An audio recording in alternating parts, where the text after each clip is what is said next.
Well, first of all, what kind of mythical powers does a sun devil have? We got to consider that. Now, Terrell, run the route again! Hey guys! Hey! I'm having a press conference, okay? Yeah, we are live. Their fat little girlfriends have some obvious advantages. For one thing, their fat little girlfriends are telling them what they want to hear. It's Division I football!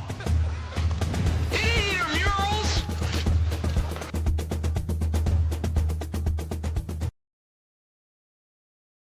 All right, and welcome back to Week 13 reaction episode of the Hoppy Huddle podcast, IRL edition, in person. The two Hoppies doing it live, and this weekend it just destroyed the playoff picture. Who knows what's going to happen now? Pandemonium, like very, very like 2007 vibes, kind of, except for the exclusion of the very top team, Oregon, which continues to win. Let's talk first here.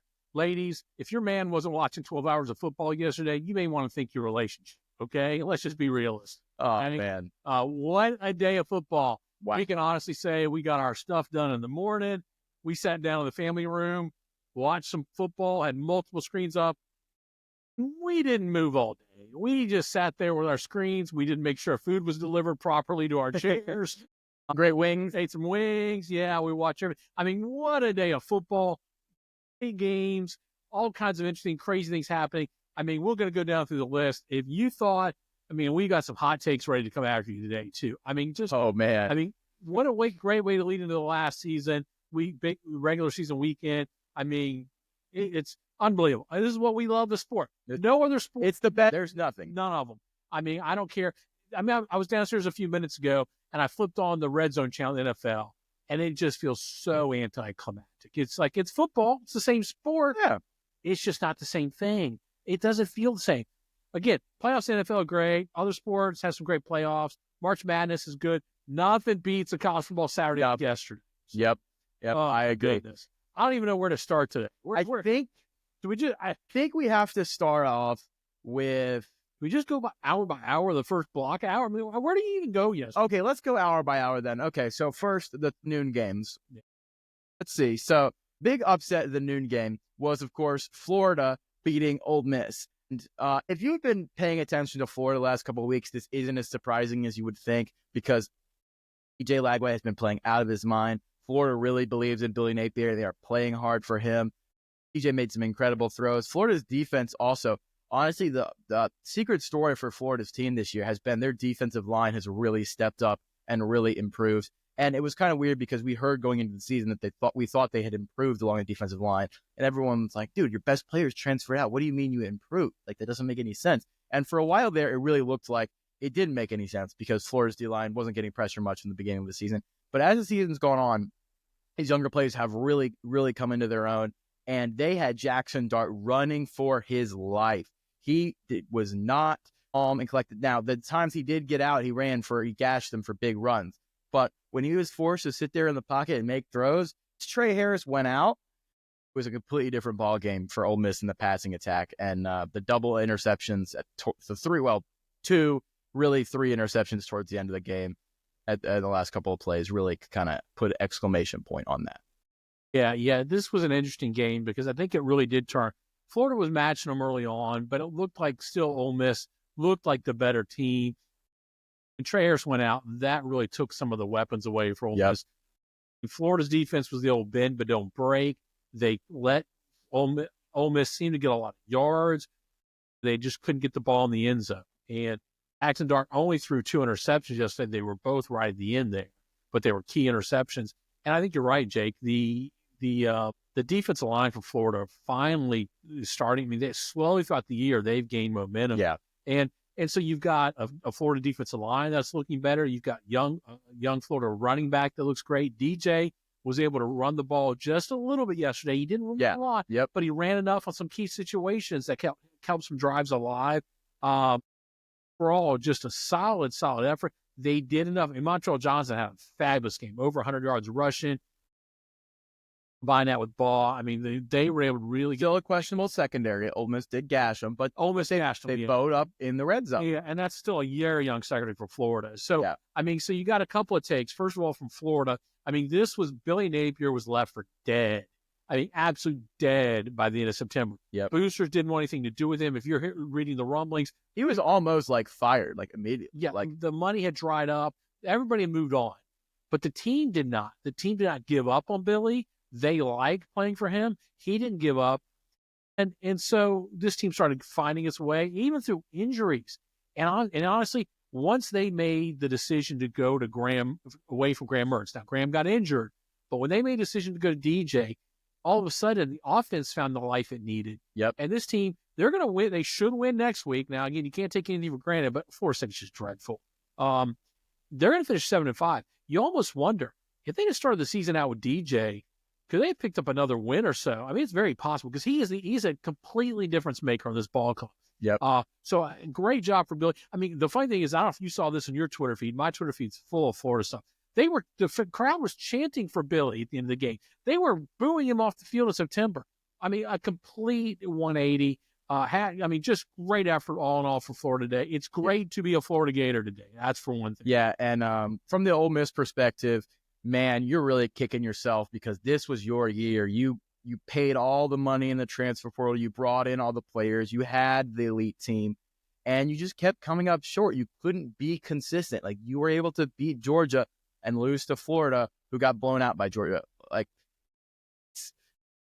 it's kind of just the story of Ole Miss under Lane Kiffin. The almost there. You just short, and it would just seem to be the case again this season. And at the Ole Miss boosters, they're not going to be thrilled they spent all this money and are not going to get a playoff slot. But Lane's not going anywhere. He's not going anywhere. And but it's the new world of the college football, and there's going to be money there.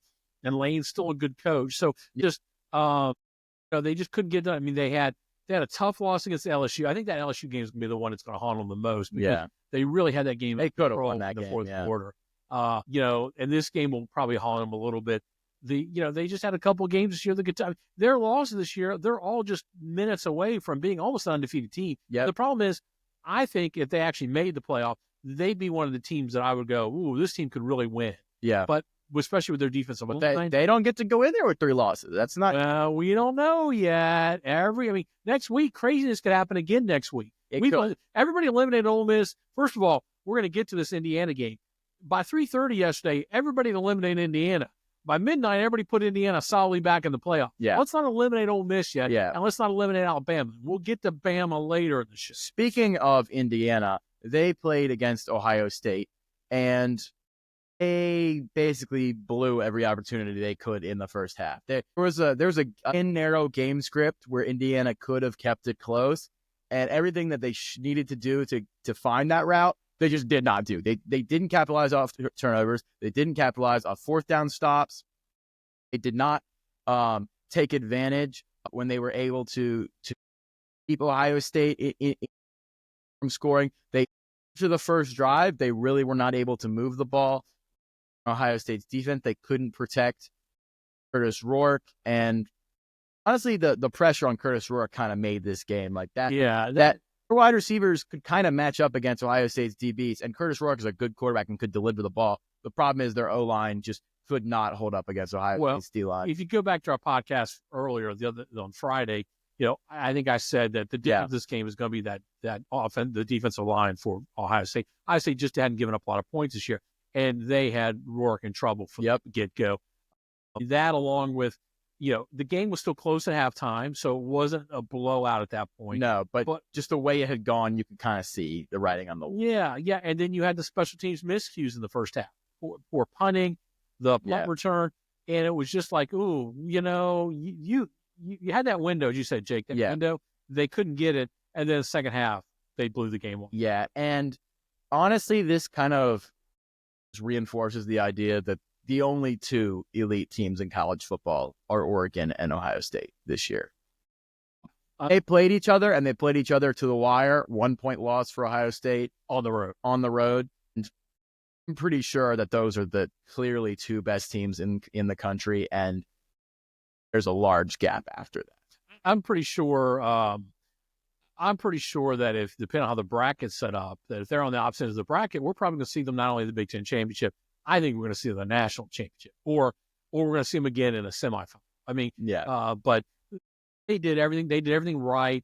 They obviously had a home game. Nobody expects them to have a problem with Michigan next week. Yeah. That's going to be a fun Big Ten championship. It's really going to watch. Oh yeah, that'll be a. And I know that game's not going to mean anything because both teams are clearly in the playoffs and both teams are going to get. But it's going to mean something for setting the tone for a future playoff matchup, and it's just going to be good football. Yeah. Well, we all know my thoughts on the expanded playoff, but we need to get into that here. In the noon window, we had two ACC teams that kind of went ahead and made sure they took care of business. SMU had a little bit different paths to there with their typical struggling for 3 quarters and then scoring 4 touchdowns in the 4th quarter because they don't know how to, continuously be good. They can only do it when they need to win the game. So, but I don't think Wake Forest. It was never in doubt. But SMU came up to Charlottesville just up the road here.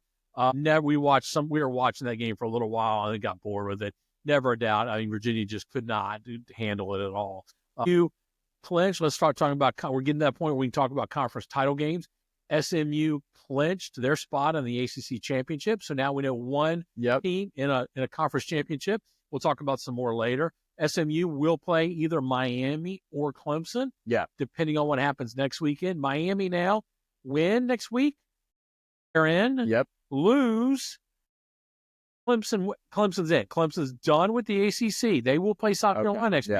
They're done with their ACC. So it's a simple process at this point for the ACC. Because Clemson's other loss was to Georgia out of conference. Correct. Yeah. So ACC is about as clean as it gets. We'll talk about some other conferences, championships, a little later as we get to some of the other. Some of them are not so clean. One is really not clean. The others are a little bit easier now that after the day start.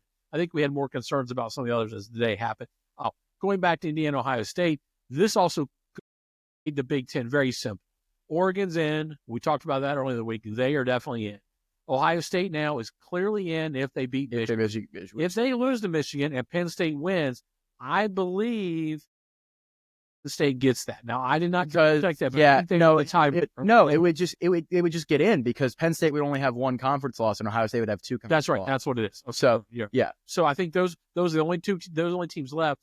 And again, I think this game is in the horseshoe. Way too much firepower. I know Michigan won yesterday, had a big win, but come on. Michigan may be back with a vengeance next year with Bryce Underwood in tow, but Bryce Underwood can't play football for them this year. And so they're gonna still. So now let's talk about Indiana for just a second, and we'll come back to them later. At 3:30 after this game ended, everybody said Indiana. They're out of the playoff. They're done. And gone. Most of these people were the SEC writers that just talked about how great the SEC was. Yeah. But let's start looking at the results. Back up a second a little bit. All right, Ole Miss loses. Now we'll start getting into the rest of the day later. Let's just hold this for now because we're going to get to the night games. Yeah, we're going to talk about it. All right. Yeah. So afternoon slot. We had a real crazy game in BYU at Arizona State with an insane ending because heaven forbid the Big 12 have a normal game for once. It's impossible. You can only have insanity in the Big 12. Colorado, Kansas basically just scored at will on Colorado.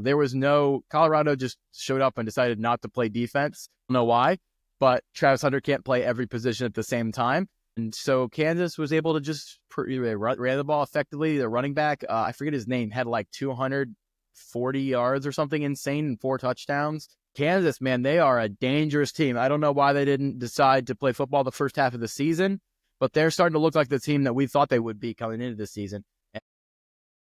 I'm, as a Baylor fan, I'm very nervous to be playing them next week. So, so Colorado is no longer in the driver's seat to be in the Big 12 championship race. The Big 12 championship race is in the air. BYU lost to Arizona State. Arizona State seems to kind of be in control of their destiny, sort of. First, let's talk about the BYU game, Arizona State game. State dominated most of that game, I will say. Yeah. We were watching. They got out to a big lead. BYU crawled their way back. And then, it got interesting at the end. Yeah. Kenny Dillingham gone to the Dan Lanning School of game and time management. Outthinking the. So go back to the end of this game, and don't understand. Sam Levitt has the ball, and they're on their. They got on like their 5-yard line, and they got to do three or four downs to kind of run out the clock. And time, the way the time worked is BYU could still get the ball back.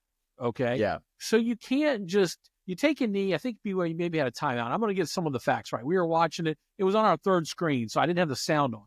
But Tim Levitt, instead of taking a knee at the 5, realized that, okay, BYU is going to use a timeout or whatever, and they would get the ball back. He decides to run backwards for 20 or 30 yards to try to run more time off so that maybe they could play that game where the clock will run out at some point. But they sacked him immediately, and it didn't take much time off the clock. Yeah. So, and it took them out of field goal range. Yeah. So when it came time for their 4th down, they were out of field goal range, which made no sense at all.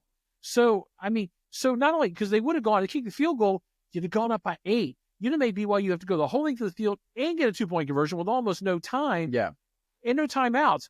I don't understand that. Why don't you just stay at the 5-yard line, take 3 knees, kick a field goal, set it up perfectly, live with your defense having. They don't really have a kicker, so that's part of it. Well, okay, but then still make them go. The way they did it is just, it's insane. It was kind of nuts. I understand. I see the vision, but it just was not executed well. It looked like they hadn't practiced it. I don't know what they were doing. I understand what he was trying to do. I just don't think that it was correctly executed or even the correct decision. So anyway, we get to the point, and I forget what the last play was. It was a Hail Mary by BYU that they caught at the 2-yard line. No, not that. Before that, Arizona State fans think the time has run out. They storm the field. It takes 13 minutes to get them off the field. Oh, nuts. Scadaboo is trying to he's playing security. He's getting people off the field. Because of that, they get 2 delay of games, which moves BYU up. Then, as you said, BYU throws the Hail Mary from midfield. They catch it at the 2-yard line. Time expires.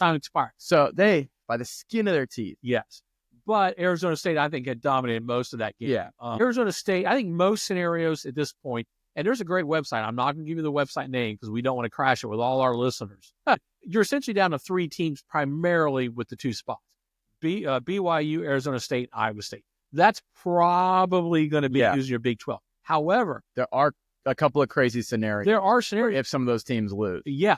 Colorado is still alive with a few losses of other people. Yeah. Baylor's alive, folks. Because Baylor's 4th loss was to Utah, but it was a non-conference game against Utah in the Big 12. This was scheduled before Utah joined the Big 12, and it was a non-conference game. So Baylor really only has 3 conference losses. Baylor has tiebreakers over the other 3. Some of the other 3 lost teams. It's confusing. And so if the right teams lose, Baylor can still make the Big 12 title game. And the same goes for Colorado, and I think Texas Tech has got some time. I think Kansas State and Texas Tech also have chances. State and Texas Tech. There are. You can't say that there's not a 0 chance for some of these teams. There's going to be some really weird rooting interests next weekend where like Texas Tech's going to be rooting for whatever to happen. I put a great parlay down today for Houston. I put all the parlays I need to try to make sure that Baylor wins. I can cash out some money. But so there's craziness next week. Now, if everybody the favorites win, it's probably going to be Arizona State and Iowa State. I think that's where it's leaning. I believe so. BYU if Iowa State loses, I think. Even that. Okay, I don't even know. We get it's confusing. Let's just watch the games this week and see what happens because we don't know what's going to happen. What is for certain is that the Big 12 is going to get 1 team in the playoff, and that's the conference champion. Yes, and we haven't even got to the ranking show this week, but I guarantee you there's nobody that's going to be high enough ranked that they're going to. And I think the best team in the Big 12 is Arizona State. Oh, the best team in the Big 12 right now is Kansas, followed by Baylor. Okay. Kansas is not going to make it, and Baylor's got a slim chance. Okay, maybe. But yeah, Arizona State certainly is playing. They're surging right now. Whether they can go out and beat Georgia or Clemson or Miami, I don't know. It's a great story. But, when you have a quarterback, a running back, and a wide receiver, I think you can do just about anything. And they do. They have all 3 of those talented players right now between Levitt, Tyson, and Scadaboo. which I think could be dangerous on a neutral field. Especially in a year like this when the only elite teams are Ohio State and Oregon. Those other teams have all had losses to much worse opponents. And there's no reason why Kansas State couldn't be one of those opponents. And also, Or Arizona State. a Sorry. little thing, and I don't know if you'll hear this anywhere else, there's a good chance they could end up in the Fiesta Bowl, their quarterfinal matchup, which is right down the street from the campus. Which would be a home game for ASU. Yeah. You better believe all 130 are to go to that game. So just, you can hear the screaming now that Georgia has to go play Arizona State at the Fiesta Bowl. I mean, you just wait, SEC. You think you were complaining about going up north. Wait till you got to go face that. That would be crazy. So, Wisconsin or Nebraska finally got to a bowl game. Good for them. They finally broke the curse. go Big Red. And this follows the Matt Rule trajectory of sucking in year 1, making a bowl game in year 2, and winning 10 games in year 3. We'll see. We'll see. We'll see, but it's on track for the Matt Rule system as of now. Penn State struggled with Minnesota, but is able to squeak it out after Minnesota made some stupid mistakes late in the game. Well, hold on a second. Let's talk about that for a minute. I mean, this was a game, if you watch the pod and you bet the pod, Yeah. I told you, watch out for Minnesota, and sure enough, that's what happened. They were on the road. They haven't played well on the road this year. This was a trap game, and Minnesota had chances. Minnesota, you were concerned, but you never knew what happened. But I will give I'm always hard on Penn State. I'll give them credit. James Franklin twice at the end. You and I disagreed with this. Yeah. Minnesota had the ball inside the 10-yard line. They had a chance to go for it on 4th down and go for the touchdown or kick a field goal to get it to 1. I thought they should have kicked the field goal. There was 4 minutes plus left and let their defense play. You thought they should have. I thought they should have gone for it because, again, when you're the lesser talented team, you don't want to, the chance that you will hold them on defense is not. It's going to be easier to hold them to run out the clock than it is to hold them to a single stop on defense. Well, and just don't think you're going to, what guarantee is there that you're getting back down the field again at that point? But what happened was they kicked the field goal, they were within 1. Penn State gets the ball back. Penn State then gets run. It's kind of around midfield. It's 4th and 3. Minnesota did their job. They held them. Penn State's going into punt formation. So at that point, it looks like that P.J. Fleck made the right decision.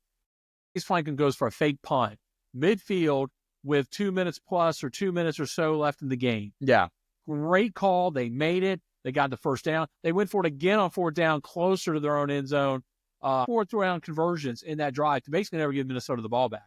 I mean, hats off to James Franklin. It was. That's a gutsy call. That was a gutsy call. I mean, and for a team that I think Penn State's going to struggle offensively in the playoffs. I just don't think they have the firepower, even though we love Tyler Warren. Please don't take us the wrong way. He should be in New York for the Heisman.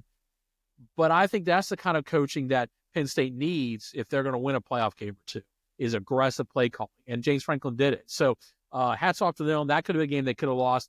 I think Penn State is definitely in the playoff at this point. I mean, there's no doubt in my mind they're a playoff team. I don't even think wrap up with Purdue next week, which might as well be an FCS team at this point. Yeah. Anyway, so that was our exciting 3:30 window yesterday. So we're trying to eat chicken wings, relax. Oh, yeah. And we thought, okay, let me take our breath and get to the 7 p.m. window. Let's talk about the night SEC games. My goodness. The whole argument of those that were saying that, the SEC deserves 8 playoff teams. There's the strongest conference in America. Some years, you can make that argument. This is not the year to make that argument, okay? The SEC, the number 10 ranked team in the country, SEC Alabama, loses resoundingly to Oklahoma. It's 24-3, right? Is that the final score? I believe it was 24-3. Yeah. Double, a 20-point loss to Oklahoma, a bad Oklahoma team, which, by the way, struggled with Tulane earlier in the season. This is not a great Oklahoma team. Oklahoma hasn't beaten an FBS team since September. They don't beat anybody. They have not been a good team all season. Congrats to Brent Venables for getting the win here. He obviously had a defensive plan cooked up for just out-coached DeBoer. Defensive side versus DeBoer's offense. He kept them completely in check with Milroe. They did not let Milroe run as much as they would have liked. He would have liked to run, and got the pick 6, a defensive score. That's the kind of game you need with Oklahoma this year. And what I was saying was really If Oklahoma just had a good offensive coordinator, they would be an elite team because their defense is elite and talented. Their offense is talented, but they just don't have a play caller. And because of that, you need at least one defensive scorer really to kind of win a game if you're them this year. Well, let's talk about Oklahoma first. Oklahoma's had terrible injuries, especially a wide receiver. That's been their issue. It just shows us that Oklahoma's not far away from being a decent team because I don't think they beat a great team in Alabama. Now, let's talk about Alabama. This is living proof that this is not, Alabama was being propped up by this playoff committee. Yep. This is not a good Alabama team. They have no business being in the playoff. I've said it for weeks. I didn't think this was a great team. Their back end of their secondary is not very good. Now, are more teams going to lose and they're going to find a way to put Alabama in a 3-loss Alabama in? Listen, if you get down to 3-loss teams, you better be putting South Carolina in. I'm going to tell you right now. Yeah. If South Carolina goes to Clemson and beats Clemson on this next coming Saturday, you better put South Carolina in. They're the team that looks like a team that can beat people. Alabama, they lost. Let's look at their losses now. Vanderbilt, Oklahoma, and Tennessee. And don't tell me Tennessee's great because I'm going to tell you that. What is Tennessee's greatest win? They're going to hang their hat on Oklahoma and Alabama. Okay. Yeah. This circular SEC stuff is falling apart because they all stink. They keep losing. Okay. What if the SEC just isn't good this year? It's okay. I know you got that patch on there. That patch is special. Most years, the vast majority of the years, the SEC is by far and away the best conference in the country. This has been the case since 2008 when Florida ascended. Ever since, the early 2000s, the SEC has by far and away been the best conference in America most every year. But that's not the case this year. It's really not. It's a down year. And they prop themselves up by that patch on their jersey and the rankings the media give them. But there's really, the results speak for themselves. Exactly. The best SEC teams are losing to mid and low tier SEC teams who, have underperformed and played badly all season. And there's not really an excuse for that. Like Arkansas beat Tennessee. It's also lost by 20 to Oklahoma, or by 5 to Oklahoma State, who's one of the worst Big 12 teams. And then Tennessee, beat Alabama, but the Tennessee also lost to Georgia badly, who Alabama beat. It's like this circle of suck where all these teams lose to each other and none of them can really separate. Yeah. Can we do this? Notre Dame beat Texas A&M. Georgia State beat Vandy. Vandy beat Alabama. Auburn beat A&M. Cal beat Auburn. Miami crushed Florida. You cannot give me. Everybody in the SEC wants to prop up their wins, but there's not many of them out there. The only wins they can prop up are the ones internally, and they're not any good. Georgia, I believe, is a good football team that can be great when they're playing 100%. But even Georgia's not perfect. Yeah. Tennessee doesn't have a good win on their Alabama is their best win. And Alabama is a 3-loss team that struggled with other. That's it. Other than that, they don't have a good win on their schedule. Not a single one. And everybody's talking about Tennessee. They're definitely in the playoff because they got 2 losses. Tell you what, they lose to Vandy on Saturday, that argument goes out the window. Yeah, and don't think, that's something to watch out this upcoming weekend, is don't think these SEC teams can't lose to their underrated rivals this year. Like Alabama, better watch out. Tennessee, better watch out. Yeah. Who else? Georgia Tech. Georgia Tech's not a horrible team this year. It's just look out this weekend because the SEC is the mighty have fallen in the SEC. Yeah. And Texas, by the way, they're the best performance. They've played nobody. None of the good teams the SEC Texas has played. Yeah, they played. The only game they really played that was tough was we're going to find it this week. They're supposedly playing Texas A&M. Yeah. Well, anyways, Texas A&M. My goodness, that was a game. Holy cow! Quadruple overtime against Auburn. Nick Saban said it on game day. That place is haunted. Jordan-Hare is a haunted stadium. Ghost of the Plains got A&M because he just knocked the ball right out of that wide open receiver's hands on the 2-point conversion in the 4th overtime. All right, if you have anybody that doesn't really, if they're just NFL fans and they don't like college football, just put the tape of that game on and let them watch that whole thing. The energy, the excitement, the crowd incredible from the beginning. Comes out to 21-0 lead. You're thinking they're going to roll. A&M then takes control. Auburn's playing on their heels. There's moments where you think, okay, A&M's going to put this game away. Auburn fights back. Cam Coleman shows again why he's one of the best wide receivers in the country as a freshman. we don't know really where Ryan Williams has gone into the witness protection program recently. Cam Coleman is up there with Jeremiah Smith and Ryan Williams. He's outstanding. Then we get to overtimes and just the intensity and just, my goodness, A&M was fighting for their lives. First of all, hats off to Auburn. They needed this win. They absolutely did. They're probably not going bowling because they've got to beat Bama next weekend now. Who knows what's going to happen with Bama? Yeah. But they needed this just for some good. I mean, they've had a lot of tough losses this year. They needed some momentum, and this is they got it going into 2025. Great victory to knock off a top 15 team at home. They'll go to Alabama next week. A&M, what do we get now? A&M plays Texas in Kyle Field. And that's going to be a game. The winner goes to the SEC championship game. We know that. Yes. Who faces Georgia. Georgia's in. Yeah, Done. no matter what. Yeah. The loser goes home. Now, if it's Texas A&M, they're out of the playoff. You got to assume they're out. If Texas loses, there's a chance they could still get in. I'm thinking they're out too. Well, depending on what else happens, there's a chance they could still get in. Who's better? Who lost Tennessee or who lost Texas? Because one of them will get in. Yeah, but a 2-loss Texas team with a weak schedule. Who knows? Tennessee doesn't have the strongest schedule. Agreed. So it's gonna get crazy. So what a game! That's your 7:30 game next Saturday night. Again, if you're not doing anything that weekend, you better sit tight. Remember, that's the hated rivalry. Yeah, they absolutely Texas and Texas A&M despise each other. Like I genuinely, I think there will probably be criminal acts committed in College Station. There is an insane amount of hate between these two teams, and they have not played since the early 2000s. Yeah, you have to remember, Texas A&M left the conference to get away from Texas.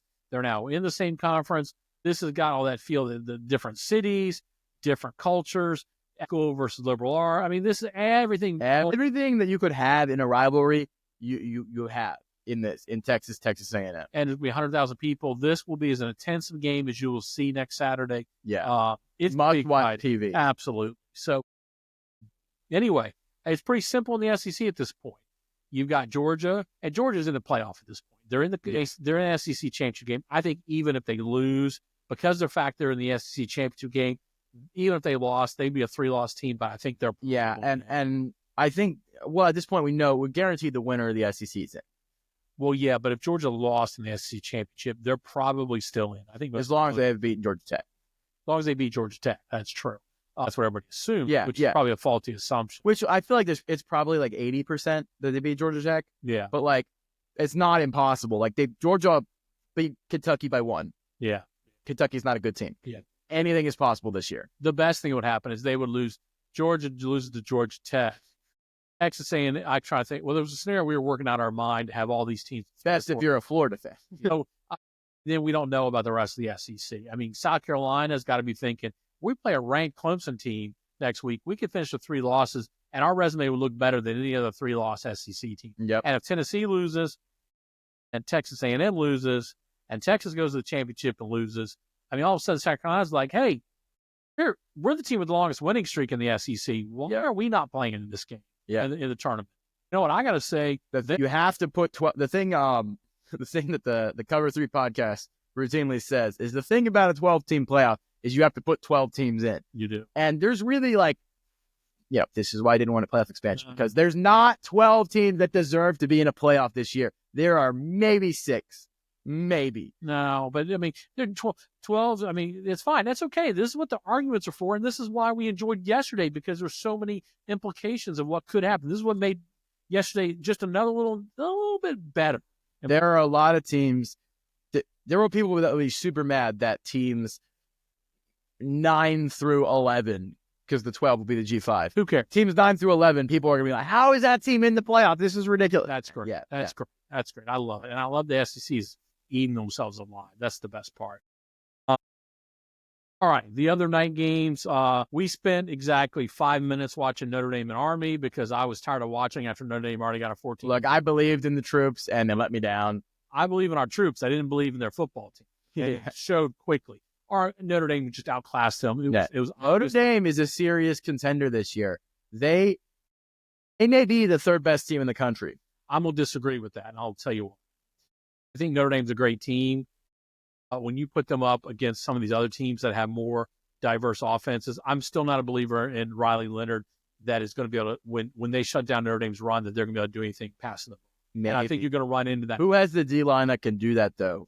Georgia. I think Georgia. Really is Georgia, Ohio State, Oregon. That's it.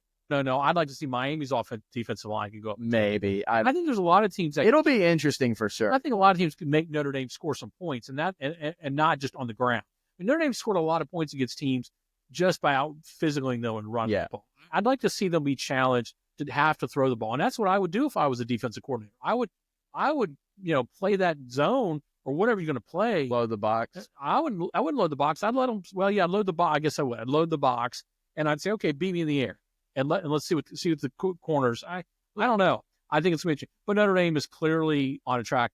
They play USC this week. I guess if they lose, maybe there's a case, but I think at this point they're probably close to being in. Who knows? They're pretty much locked into this point, I would say. We watched a little bit of the Vanderbilt LSU game. Close for a little while, but LSU just kind of iced the game at the end. Yeah, I think Vanderbilt's showing. I mean, they had some nice, cute wins at the season, but Vanderbilt, they play hard, but they're just not. They don't have the talent. No, the SEC. Let me tell you what: if Brian Kelly lost that game, might have just taken been run out of town. Yeah. So, anyway, and what did I say? Duke is the most under. Nobody's paying attention to Duke at 8-3. They beat Virginia Tech. Again, not a hard team to beat, but 8-3. Why is nobody paying any attention to Duke? They've had a good season. Mario Diaz has done a good job with that team. They will probably go to 9-3 next week, and nobody's talking about them. Zero. Sorry. Yeah. They're better. I don't think that they don't have that many great wins, but so does half the bottom of the top 25. That's true. Baylor gaped Houston. It looked really hairy for a while. They could not put Houston away, but they eventually did. Sawyer Robinson, I think, has cooled down some of his transfer portal hype, some of his hype because he threw 3 interceptions. Yeah, maybe 3. Yeah, Baylor didn't look real crisp or We sharp. didn't look super great, but we were just clearly like more talented than them and just kind of we just outlasted them essentially. And Houston can't really throw the ball, and that kind of helps. So yeah, it was a rough game for Baylor. I mean, we were nervous, but 20-10 got the win. And the cover. Got the cover. Cover late, which was good. Yep. So Baylor sets themselves up to be maybe 8-4 in the year, which would be great. Outside shot at the Big 12, depending on what happens. Hats off again to Dave Aranda and that squad for rallying after a rough first quarter of the year. I mean, again, I love these teams that struggle early on and find their ways. Florida, Kansas, Baylor come to mind. Teams that first part of the year you think, my goodness, they're terrible, and then they come on. And, we'll see what happens next week. Baylor's got a tough game against Kansas next week. Kansas. That'll be a tough one, yeah. Kansas, again, I think Kansas will beat most of the top 25 right now, the way they're playing, the way that offense is clicking. So, yep. So let's talk for a minute. First of all, this is going to be a weird week, Thanksgiving week. Jake's in town, so we'll probably do our podcast during the day, either Tuesday or Wednesday. So if anybody's trying to catch us live, sorry about that. We got things to do. Watch out. I'll tweet out on the Twitter feed a little before we go live. So. Yeah, we'll try to, but we won't be doing it in the evening. We have things to do with our families, which is great. And I hope all of y'all are going to enjoy your Thanksgivings. But let's talk for a minute about what we know going into next week in the playoffs. I think we've got chaos. Yeah, chaos. I think we've got a few teams that we can count on. Let me pull up my list here. Let's see. I mean, I think we got Oklahoma. I mean, not Oklahoma. I think at this point, Oregon and Ohio State are in. I'm going to make an argument that Miami is probably in, based on the poll, unless SMU let's assume Miami gets the AC championship. I think Miami is actually going to fall that far. I think Miami's still. I think probably, honestly, you and Miami might both be in. I think we're getting to that point where ACC might get both those teams in. I mean, if they play a close game, which we kind of assume it will because Miami always plays close games, they're probably in. I say Penn State, Notre Dame, Texas are probably all in, barring craziness. And Tennessee is probably in. I think that's about your list. And Georgia. And Georgia is probably in as well. And so you get down, that's probably like 9 that we think are probably in. In order, let's go through the AP poll that's currently out. and Ohio State, this Penn State, Notre Dame, Georgia, Tennessee, Miami, SMU. Probably all of them are in. At this point, it really looks like it's Boise State or bust, I think, for the Group G5.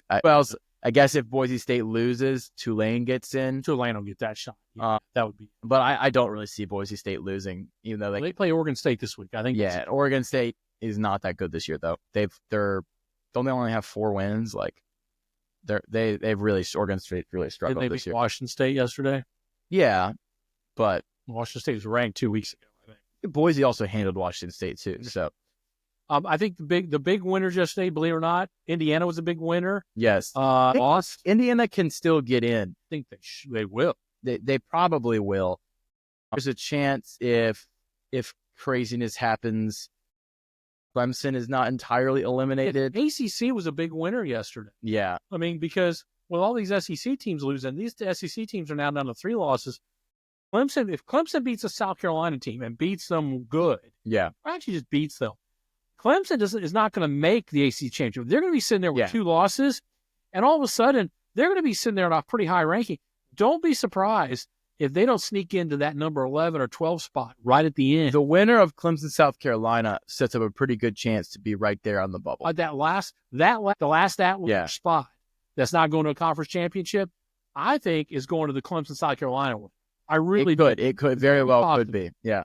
Because I think the committee's going to look at what's going on, the trends, and that Clemson would only have 2 losses. South Carolina would only have 3.